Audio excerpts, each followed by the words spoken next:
आपल्यासोबत नुकताच पक्षप्रवेश काँग्रेसमध्ये झालेल्या मिनल खतगावकर त्यांच्याशी आपण बातचीत करणार आहोत। तरी तुम्ही अशोक चव्हाण यांनी जेव्हा भाजपमध्ये प्रवेश केला त्यावेळेला तुम्ही सुद्धा त्यांच्यासोबत प्रवेश केला होता, मात्र आता पुन्हा एकदा तुम्ही काँग्रेसमध्ये तुमची घरवापसी झाली आहे, नेमकं कारण काय जाणून घ्यायला आवडेल?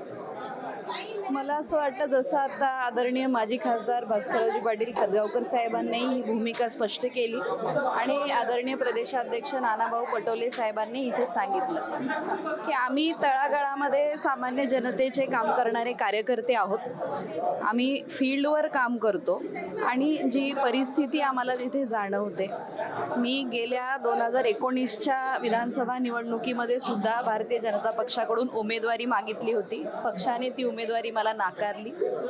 2024ला अशोकरावजी चव्हाण साहेबांना पाठबळ द्यायचा निर्णय आदरणीय खतगावकर साहेबांनी घेतला आणि मग तिथे सुद्धा भाजपनी मला लोकसभेची उमेदवारी द्यावी अशी सगळ्यांची भूमिका होती, परंतु ती उमेदवारी पुन्हा भाजपने नाकारली आणि विधान परिषदेवर आश्वासन सुद्धा भारतीय जनता पक्षाने स्वतःहून आदरणीय खतगावकर साहेबांना दिलं होतं आणि ते आश्वासन त्यांनी पाळलं नाही।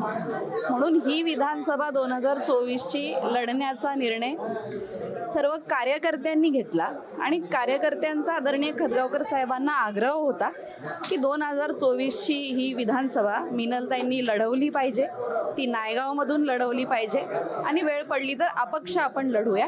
परंतु काँग्रेसचा तसा प्रस्ताव आहे, त्यांच्याबरोबर काम करण्यासाठी आम्ही इच्छुक आहोत।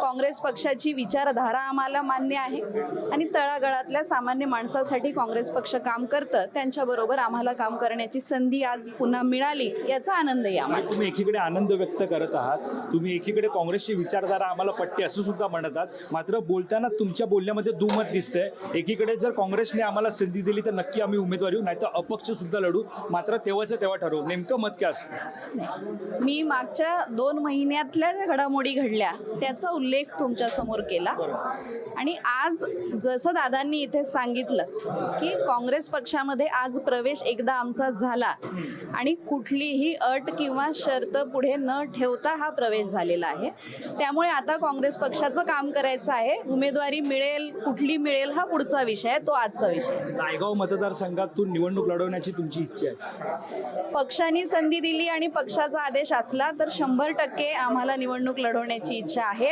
आणि निवडून येण्याची खात्री सुद्धा आम्हाला। शेवटचा प्रश्न आहे की ज्या प्रकारे आपण पाहतोय तुम्ही इकडे पक्ष प्रवेश केला, अशोक चव्हाण यांच्यासोबत तुम्ही भाजपमध्ये गेला होता, पुन्हा एकदा काँग्रेसमध्ये घरवापसी करतात, त्यामुळे कुठेतरी नांदेड जिल्ह्यातील जे पदाधिकारी कार्यकर्ते आहेत हे नाराज आहेत, कारण त्यांना हा पक्षप्रवेश म्हणजे कुठेतरी भाजपची बी टीम तयार करण्यासाठी अशोक चव्हाण यांनी तुमचा पक्षप्रवेश हा काँग्रेसमध्ये करण्यासाठी इच्छुकलेला आहे असं त्यांचं मत आहे। नाही, मला वाटतं याचं उत्तर तर स्वतः प्रदेशाध्यक्ष नाना पटोले साहेबांनी दिलेलं आहे, खतगावकर साहेबांनी दिलेलं आहे आणि आमची खरी ताकद ही सामान्य कार्यकर्त्यांमध्ये आणि जनतेमध्ये आहे, त्यामुळे आम्ही कुणाचीही बी टीम असण्याचा प्रश्न नाही आणि त्याचे रिझल्ट तुम्हाला येणाऱ्या विधानसभेमध्ये दिसतील।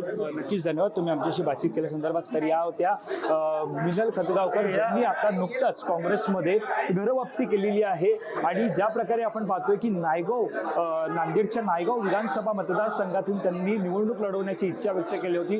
लोकसभेमध्ये सुद्धा त्यांच्या नावाची चर्चा होती, मात्र भाजपकडून त्यांना एकंदरीत तिकीट न मिळाल्यामुळे ते नाराज होते। आता पुन्हा एकदा त्यांनी काँग्रेसमध्ये घरवापसी केली आहे। Camera person